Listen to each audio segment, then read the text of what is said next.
seated spine flexion plus rotation, PAILS and rails, or simply if the sheet just says PAILS, you just do the PAILS contraction for this.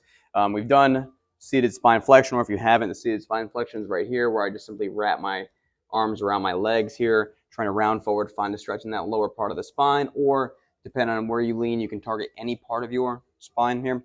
If I'm doing it in a rotation sense, I'm going to get my feet a little bit wider, and I'm going to simply go down as far as I can. I'm then going to twist over to one side, and I'm going to bias that tension towards one part of the lower spine.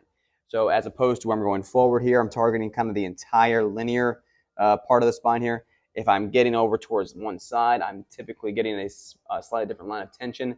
Like if I lean to the left here, I'm going my lower part of my right spine. So from this position for a PAILS and rails set, I'm holding here for 2 minutes. Passively, a actual PAILS rep is trying to pull out of that position while making sure that I don't actually move based off of holding on my arms here, holding on to my leg. So PAILS pulling back, which means if back is PAILS, that means rails is going down deeper, trying to tuck that pelvis in more and get more rotation and flexion in that low position. So we can do either left or right, but she says one each. You do right and left side. You can also do this if you had something to hold on to.